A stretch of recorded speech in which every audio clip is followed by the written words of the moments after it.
Hi, I'm Gail. And hi, I'm Catherine. Welcome to Women Over 70 Aging Reimagined, our award-winning weekly podcast. Please visit womenover70.com and consider joining Aging Reimagined Circle, our sustaining membership fund, so we may continue to inspire women to age with curiosity, courage, and creativity. Members enjoy monthly programming and probing discussions on issues that matter to women, and we hope to see you virtually on Zoom. Kate Saccany, 72, was a career banker for 45 years who focused on asset-based lending for companies all over the world. She retired with a 30-year plan. Long COVID interrupted that plan, exacerbating her rheumatoid arthritis. Still, that did not slow Kate down. With a coaching certificate for runners, an interest in music and ham radio, Kate is reinventing herself and how she sees the world. Kate, welcome to Women Over 70 Aging Reimagined. Thank you. You told me that you were a jogger and you ran marathons. You ran the Boston Marathon twice. So we want you to share how you got into running and what it's meant in your life. It has had a huge positive impact my entire life, and that's one of the best moves I ever made for myself. Someone told me when I was 14 years old, in order to lead a healthy life, I had to exercise daily. And that's when I started. And of course, when you're 14 years old, and that meant Jack LaLanne type calisthenics at that point in time. And I continued that off and on through high school, college. And then when I got to working on my MBA, I realized I was totally focused in the chair all the time. And I really needed to move.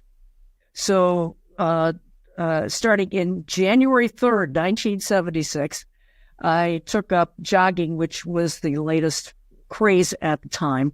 Mm-hmm. And they didn't make running shoes for women. But there were a couple of barefoot runners, and Indiana University had this great indoor facility for the students. So I was running indoors for the first 3 months barefoot. Wow.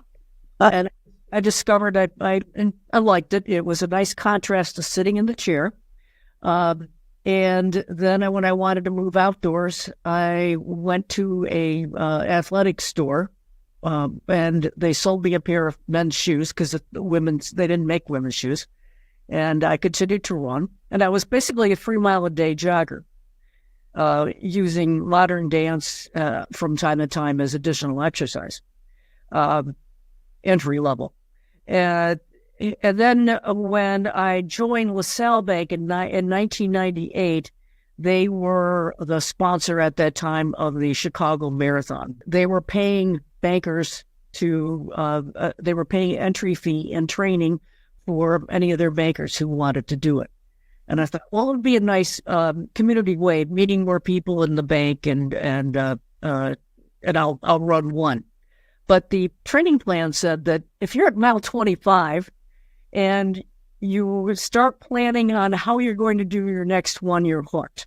And that was me.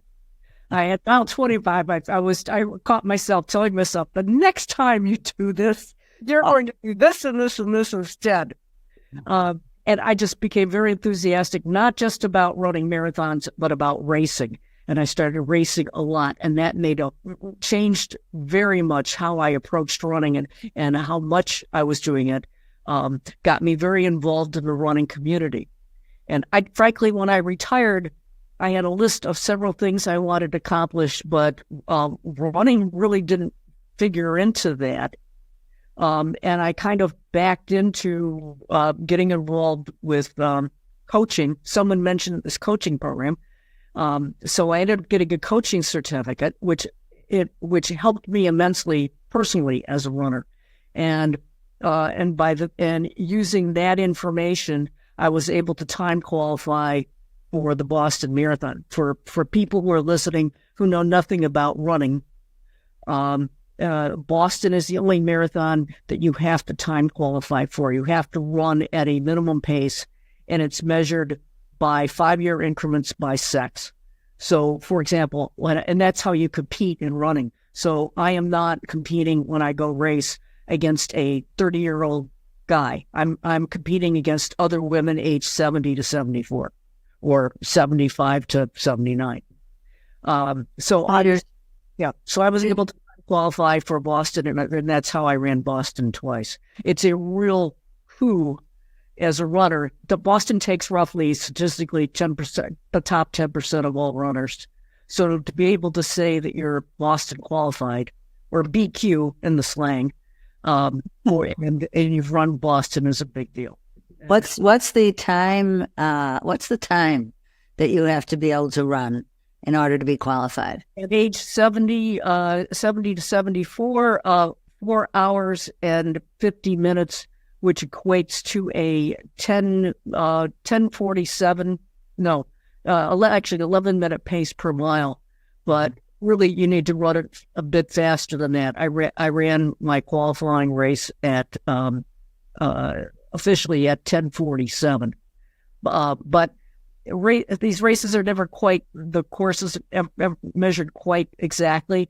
My Garmin watch actually said I ran 26.7 miles, not 26.2. So my actual pace was 10 minutes, 34 seconds a mile. When's the last time you ran a race? You ran a marathon. When did you do the marathons? April. Yeah. And then I've been taking the rest of the year off because that was a huge effort. But also, as you indicated, long COVID. I got COVID 2 days after I ran my first Boston Marathon in 2021. And 30 days later, I started having other symptoms that turned into long COVID. But you know what? Before I go down that road, let me tie up and comment to everyone listening. If you are not a runner, or you think, I'm too old, I'm never going to do this, or I have all these problems, never rule out running for as something to get into at this age.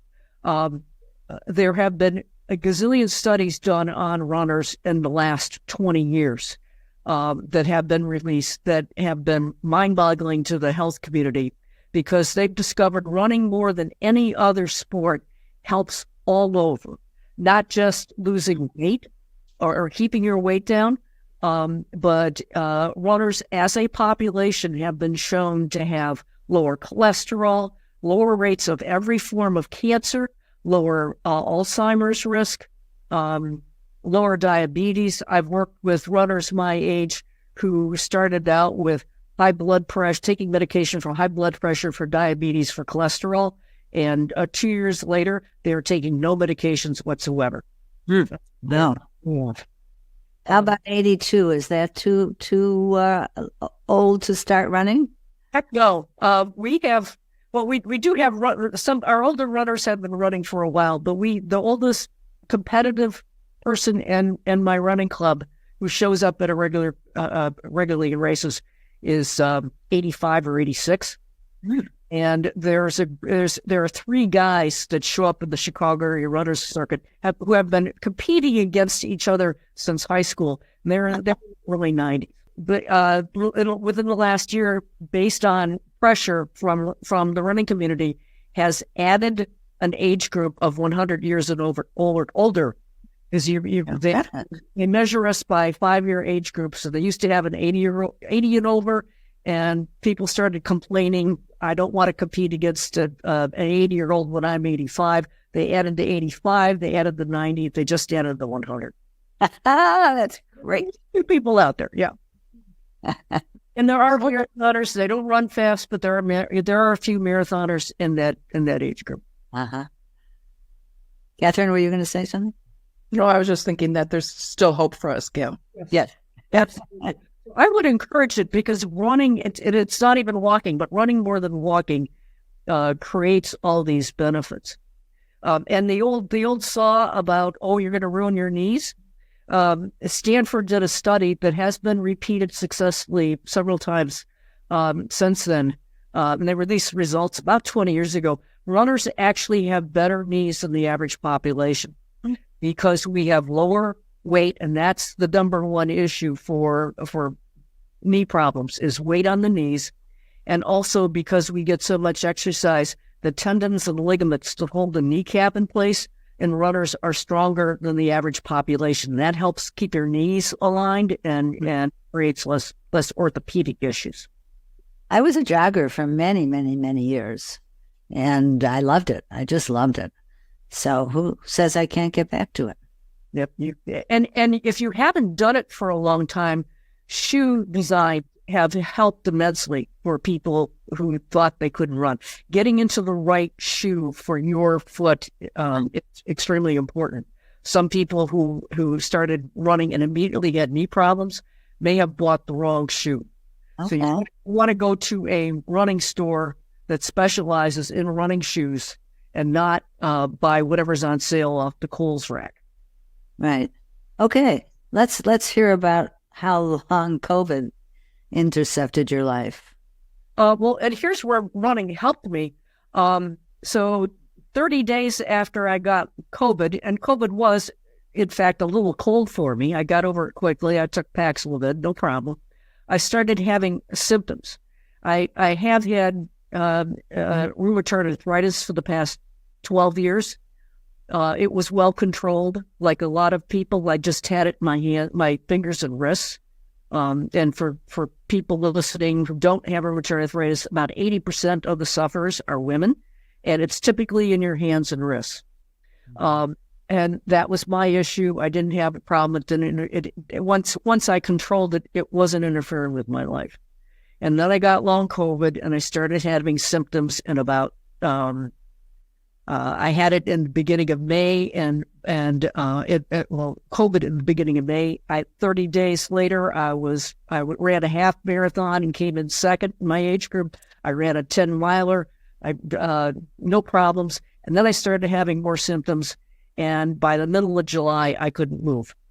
What long COVID did was it attacked every joint in my body. It blew up every joint. My hands swelled. Every joint, I looked like I'd gone 10 rounds with Muhammad Ali. And the pain was off the chart. There was no painkiller I could take that gave me any kind of relief. And I turned into what I called a pain zombie. I was so deprived of sleep, I just kind of staggered around. And unfortunately, at the same time, my rheumatologist instantly retired, and I had trouble replacing him. So it wasn't until March of this year I found another doctor who, like me, didn't take no for an answer, and it put me on some new drugs that have helped immensely. But I would encourage anybody out there who's been through this process. Networking is important to find other people with these problems. And also, you don't take no for an answer. The first rheumatologist I found who replaced my retired doctor was a young woman who listened to my tale of woe and said, "Well, honey, you're 71, deal with it." And I just wanted to flat the sign in the face. That's a non-starter. So, and then where running helped is it motivated me to keep going through the pain, but also runners tend to be a very highly educated group. It attracts an interesting cross-section of people. And we had another guy who got there's about a half dozen runners who are having long COVID problems and talking to each other and sharing information. There's a guy who got the original long COVID in Italy in February of 2020. And of course, he got the full brunt of it, and there was no information out there. And what he found and relayed to me, and this is exactly my experience, long COVID sets in about 30 days after you have your test negative for your initial COVID problem. It attacks whatever is your particular weakness. So for me, it blew up my rheumatoid arthritis. For him, who is now 60, he's had a lifetime of sinus problems, bronchitis, that sort of thing that he's always fought. And it completely blew up his sinuses. Every time he tries to go out for a run, his sinuses blow up. He can't breathe, and he spends a week in bed. So when you're used to doing, if you are a person who loves to do half marathon or marathon distance, this is very depressing. We have another lady who's a triathlete, and she has horrible dizzy spells. She can go fine for a couple of months, and then all of a sudden, she has a massive dizzy spell. And I literally had to call another runner and get a car and come pick her up. She was laying in the middle of the sidewalk with me on a run. The room was rocking that bad. So she can't train for triathlons anymore because she's afraid to get in the water. We can all see and help her out when she has a dizzy spell on land. Water's a different issue. So, wow, some of the issues we're all dealing with. So, don't take no for an answer. Kate, I'm really interested in your enthusiasm for ham radio. I kind of know what it is, but I don't really know what it is.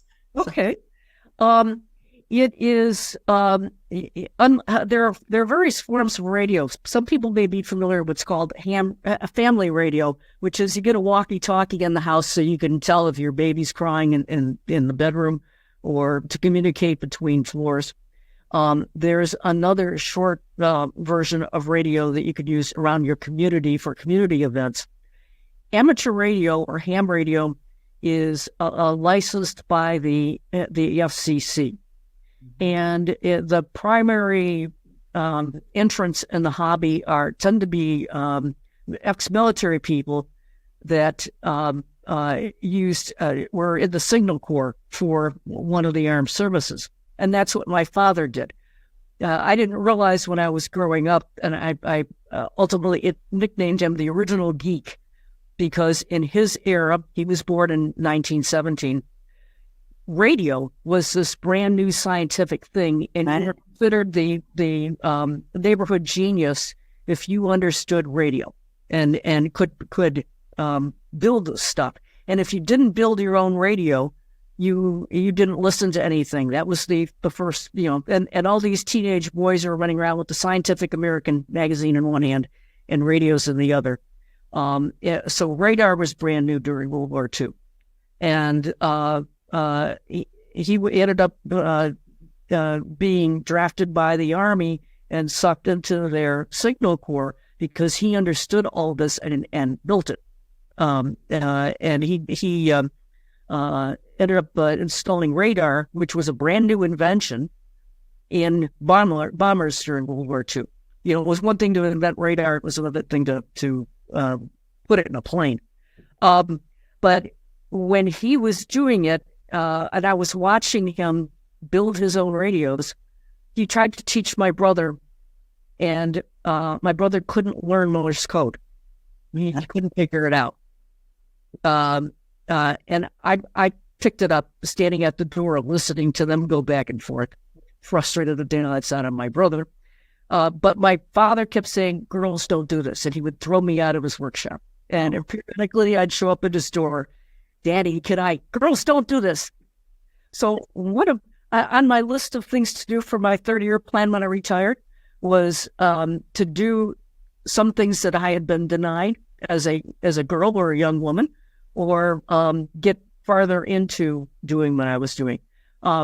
Where I ended up in it and went into adulthood thinking, this is something I will never do, and showed up to volunteer at a running event, and there were two ham radio operators there, and who introduced themselves and tried to explain what it was, and I said, "Oh, I know all about it. My father does this." And they said, "Well, why aren't you a ham?" And I said, "Do girls do this?" So they had classes. I learned how. I got my first level license. There's 3 levels of licenses. And I got my first license, proudly showed it to my father. He was tickled pink, went out and bought my first radio. And then I got my second level license, and he got mad because then I was serious, and it was supposed to be serious. But I'm aware this isn't answering your question. What is ham radio? It's a method of communication for amateurs, not involved with the military. It's a hobby for people who just want to talk to each other, and also for people who are interested in building electronic equipment or operating electronic equipment. And the same way I contest when I go out and run races, amateur radio operators have contests on how far can I send my signal? Can I get to the other side of Illinois? Can I get to Iowa? Can I get to Miami? Can I get to London? And the gold standard is, can I get to the other side of the world? And that takes a lot of know-how, a lot of electronic know-how, a lot of understanding, because it isn't just about building this box. And that's primarily what I'm interested in, the geeky part of how it all fits together. But understanding radio waves, understanding and how you can make your signal go so much farther if you understand atmospheric waves and how to use the current atmosphere and how to bounce a signal off a satellite. When you get the third level license, there's a lot of very high powered math. I'm going to have to go sit down and relearn high school trigonometry and some math courses in order to be able to sit for that license. So I like it because it's a science that I personally denied myself because girls don't do this. And I want to go back and revisit that and say, okay, I'm tying this off. It's a loop I need to close that's left from my childhood that I really want to be able to prove myself. Yeah, science has not denied me, math has not denied me, and I'm using it all in nothing. What else have you put on your list? It also fits into actually running because ham radio operators are the backbone of disasters. We are the only method of communication that if you have a Hurricane Katrina and your cell towers go down, we don't need cell towers or cell phones or any other means of getting a signal and distress calls from one place to another because we have our own equipment, our own radios, and our own power sources. We have to demonstrate, if you're part of this emergency corps, that we can operate for 36 or 48 hours without plugging in. And the FCC realized how important we are to disaster situations when ham radio operators showed up uninvited, unannounced, down at Hurricane Katrina, set up shop, and started operating out of hospitals. Because even fire departments and police departments couldn't communicate with each other because they were on different systems. But we could always communicate with each other. So it fits into running because there are guys in cars that sit in their jalopies with their radios and do this.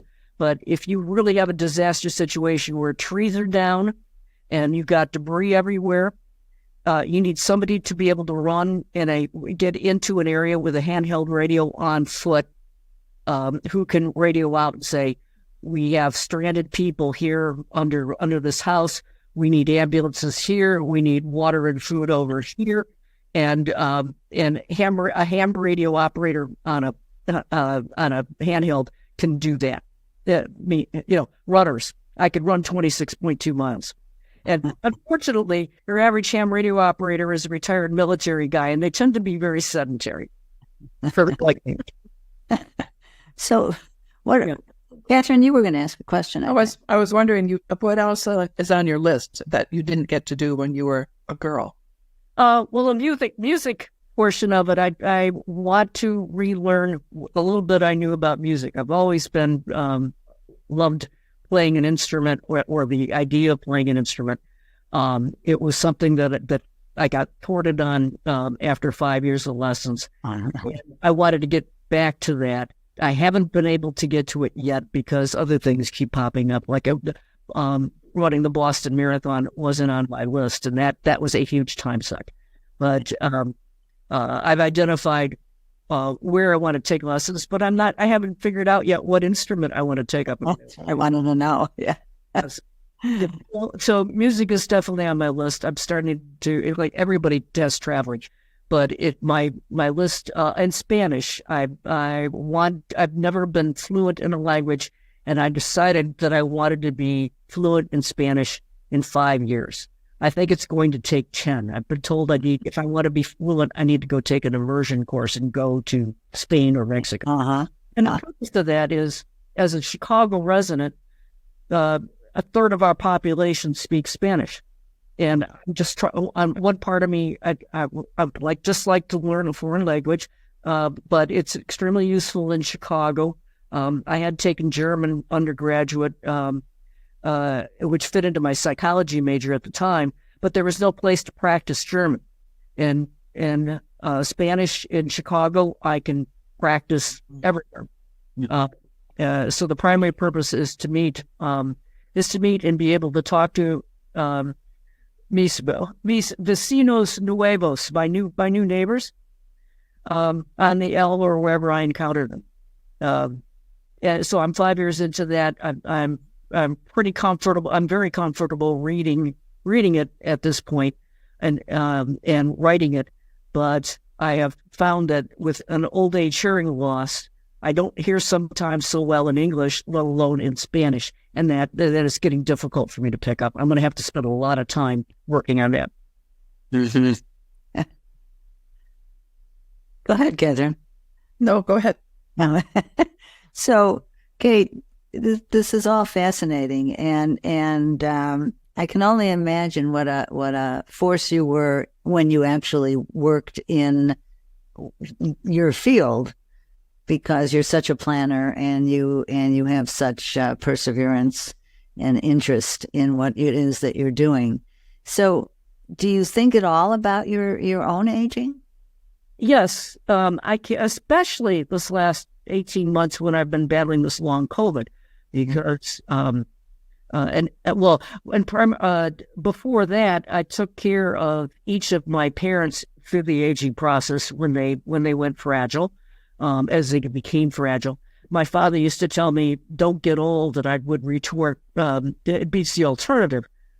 And I see, and I'm beginning to understand more and more what he meant. On the other hand, as I keep reminding myself, it still beats the alternative. Yes, I think about it. It's not fun, especially when, the first 10 minutes of the morning when I get out of bed and I'm dealing with all my aches and pains. I'm very stiff and it's frustrating. It's also frustrating now because I used to run 10.5 minute miles. And now, because thanks to COVID, I can only run 14-minute miles, and it's been a huge battle trying to get back to the distance. And I really miss distance runs and at a faster pace. That is part of the aging process that is tough for me to wrap my head around. But I keep reminding myself, because I've certainly buried my share of friends. It's a privilege to be this old. Even 70 may be considered a young old. It's still a privilege. I've buried enough people to know that just getting here is a privilege, and I cannot take it lightly or abuse it. So that is a huge motivating factor for me to keep running, for me to keep seeking out how to treat myself kinder, so I can continue to do what I want to do. And one of my big motivations is I do not want to be a prisoner in my own body, because I have so many friends. One of the challenges of aging right now is I'm running out of people to play with, because people have trouble moving. They can't walk distances. I just came back from a tour of D-Day in France, and my brother was on the trip, but we had several people, including my brother, who couldn't do the second half of the trip because of aching back or whatever their needs or whatever their issue was, and they just couldn't make it over that through that kind of terrain or do some of the physical parts of the tour. There was a lot of stair climbing, and that is a constant motivator to me. I want to continue to be able to do those kinds of things, and I do not want to be trapped in my body. Wow, said. That's wonderful that you feel that way, and from what I know of you, you definitely are going to keep at it for a long, long time. And I would encourage anybody out there, even if you think, well, it's too late for me. No, it is not too late for you. I do work with people as an unpaid volunteer who need that motivation, or how do I go about doing this to get people started on that road. Okay, wonderful. Well, thank you so much for being with us today, Kate. You're very welcome. Great. And listeners, thank you for your loyalty. Because of you, our numbers are growing all across the country and overseas, and this is a good thing. But still, we need more subscribers and reviews on Apple Play and YouTube. So please support Women Over 70 and let your voice be heard and help us change the conversation about women aging.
Good idea.